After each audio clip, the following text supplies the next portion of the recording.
Good morning, everybody, and welcome back to the channel. You ever wondered what else you could add to your golf cart? Well, how about a set of lights like that and like those? Well, I bought these off of Amazon for like 30 something bucks. Took me about an hour or two to wire them in and kind of get it right. And I did it in a slightly unique way that you might find interesting. So very quickly, I'm going to go over how I did this. Essentially, they come with brackets that you can mount them. The brackets are super solid. As you can tell, that's kind of moving the golf cart. And you can also rotate them on this axis here. So you can point them up or down. Obviously, you kind of have to like loosen a couple of bolts to do that, but it's quite easy to do.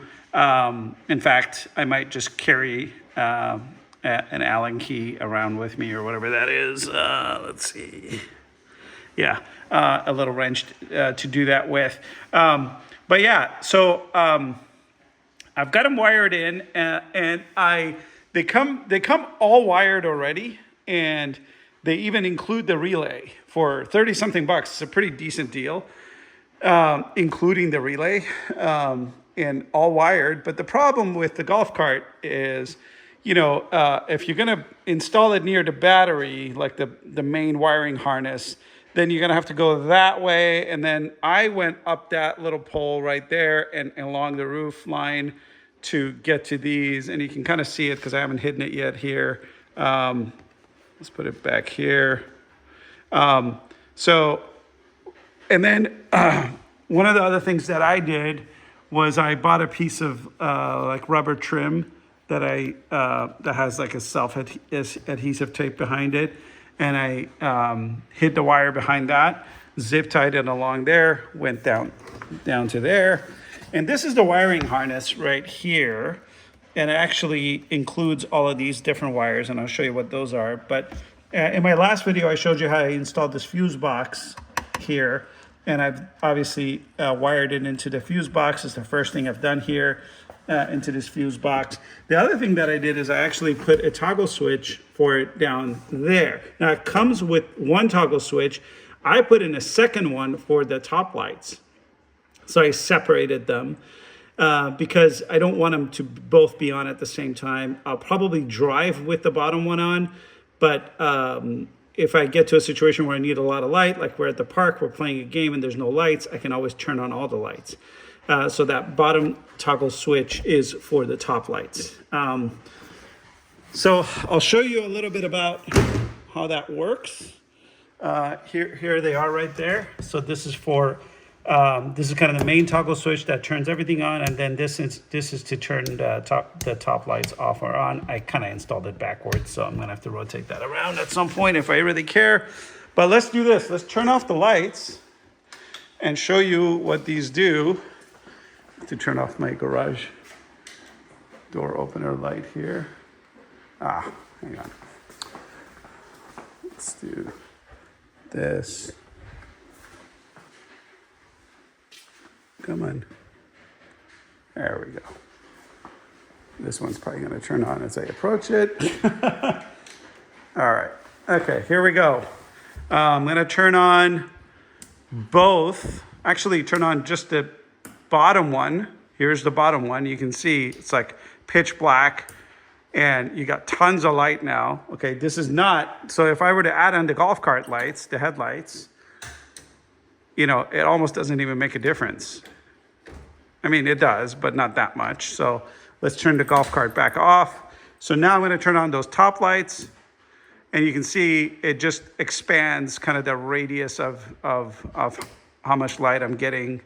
And so this would be perfect for that park scenario where you're at the park or someplace and it's maybe dark at night, there's no other lights, and you just want to light up the whole area where you're playing, or maybe you're playing basketball or soccer or whatever, and you can just light up an entire area with it, which is super nice. Normally though, these would be off, which is why I like the two switch setup.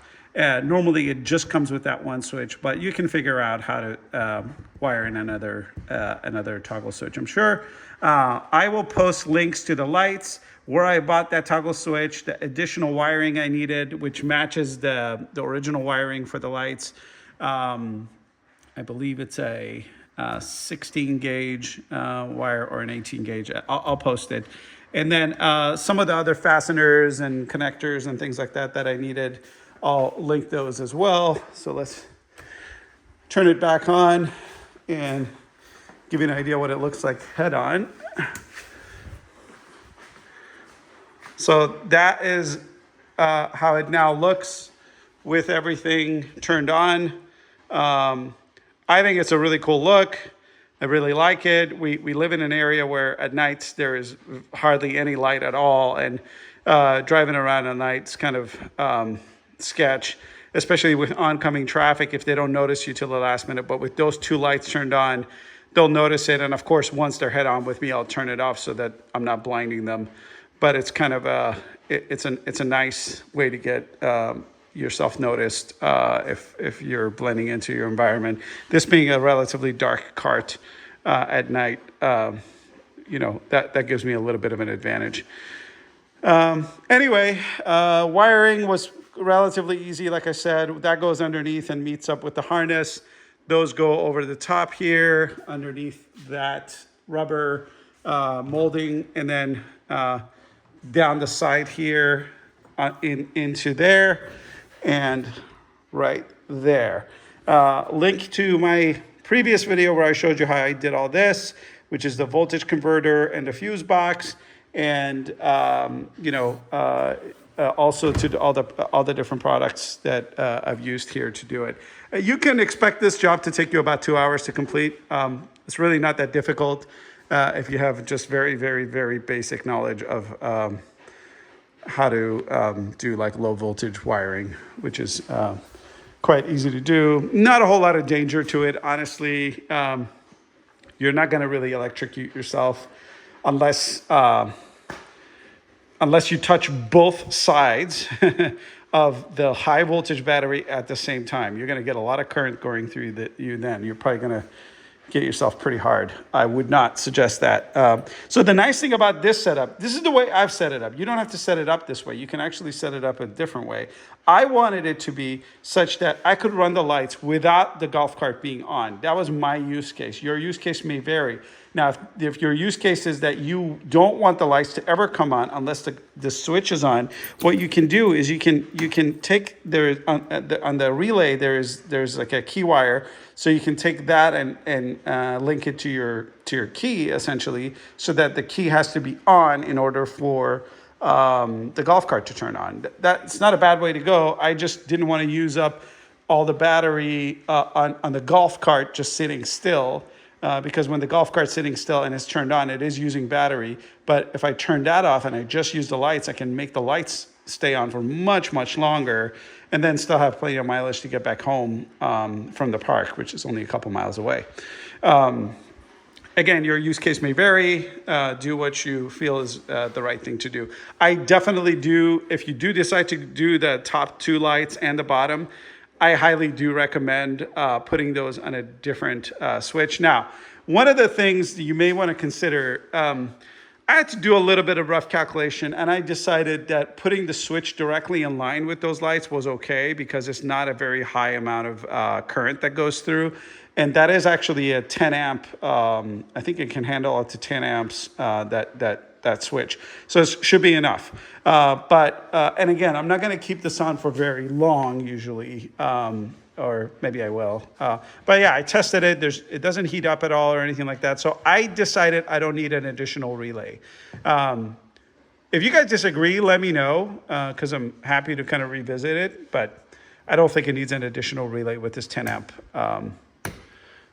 switch. Okay, that's about it. I still haven't even ripped off. Ooh, that peeling feeling. There we go. They're quite nice lights. Some sort of metal. I think it's aluminum.